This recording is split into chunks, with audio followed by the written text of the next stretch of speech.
We have to remember racism is in the DNA of this country, unfortunately, and we have to have the real conversation of how that's ingrained just across the country, and have that real conversation, which we are not having. When we look at police brutality, mass incarceration, voter suppression, housing discrimination, and what's happening as well is that we have a Trump White House that is emboldening that through policies and also awful rhetoric. So we have a long way to go. And we have to figure out how do we have those conversations. Right. We have a president who does not believe in the rule of law, who thinks the Constitution is way too complicated, who has really invigorated white supremacy, white nationalism, and he attacks people of color, women, with his cruel policies almost every day. Guess what that is? That is authoritarianism, right? That is a banana republic. And you have a party who is looking the other way. And as long as they're getting everything that they need from him, they do not care. So it's almost as if that co-equal branch of government that's supposed to hold him to account can't really function because that party has decided to look the other way. Yeah. This is our democracy that we're talking about. And when you were asking Aaron, and I'm going to tell you what we hear from people, they're worried. They're fearful. Yeah. They're scared that we are losing our democracy. We have a president from day one who cares more about the health of his reelection than the health of the nation. And that's just where we are with this president right now. Look, Donald Trump did not create the coronavirus, but he certainly has created a situation where we are less prepared to deal with this virus that is now here on our land. And the thing about it is he got rid of the HHS, or cut the HHS budget, right? He also got rid of a health expert who deal with this type of epidemic. And here's the thing. Biden was right when he said Donald Trump needs to be quiet, because one of the biggest things, which is what you were saying, is that he gives misinformation. He misleads the American public. And this is a president who has lied more than 16,000 times. What needs to be happen is that he needs to be quiet and let experts and scientists and like those folks actually speak to the public and tell us exactly what's going on and what we need to be doing. Donald Trump doesn't care, right? He lies about the small stuff. He lies about the big things. And he's been lying since day one of his administration, where he lied about crowd size. And like you said, he's lied 16,000 times since he's taken office. And we knew we were going to get to this moment where a crisis would happen and he would have no credibility.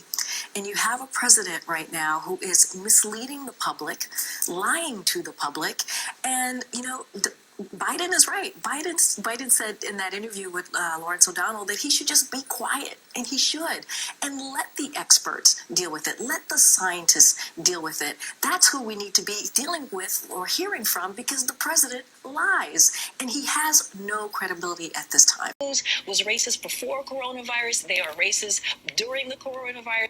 Fox News will be racist after the coronavirus. So there is nothing new here. I think the difference is they are all in on being state TV for Donald Trump. And so they will continue to give them misinformation. The danger is, so yes, you have Asian Americans right now whose lives are seriously in danger. And you have their own viewers who can now, the ones who are 60 and older, who are watching. This is a health crisis that we're in. This is a global pandemic, as the WHO has said, and they're putting their lives in danger. And so that is where we are right now, is the danger that Fox News is now, what they're putting out there is going to hurt people and not help them. There comes a time, Martin Luther King said, where silence is betrayal. I believe we are in that time. Every person who stays silent on Donald Trump's racism, xenophobia, or sexism, or Islamophobia, or ableism, or homophobia, is betraying not just all the Americans who live at those intersections, but the very ideals on which this country was founded. We were founded on the idea that all people are created equal, and while that notion of who counts as a person who deserves equality has evolved over time, the points remain. America was founded as a bastion of freedom and equality. This is the America my Haitian parents, wanted to be part of. Now, what does this tell us about how Trump responds to threats? How does he react to a crisis? Trump reacts with force. Trump abuses power. Trump does it with a rejection of past norms, with a disregard for the Constitution and the rule of law. And he does this sometimes to seek short-term political gain, to distract us from something else. We have to remember that timing is everything with him. Think Russia and imagine Trump using war as a tool to distract us from scandal. What this could mean for vulnerable communities, perhaps immigrants like my parents, like myself, being targeted by vigilantes in the wake of an attack, stigmatized because of their religion or the color of their skin. All along, Trump praising and encouraging that kind of reaction from the sidelines. We have to consider the worst case scenario. We have to prepare for a situation where a predictable emergency is used to suspend civil liberties, deport targeted populations, launch warrantless searches of private homes, declare martial law, imagine entire communities rounded up.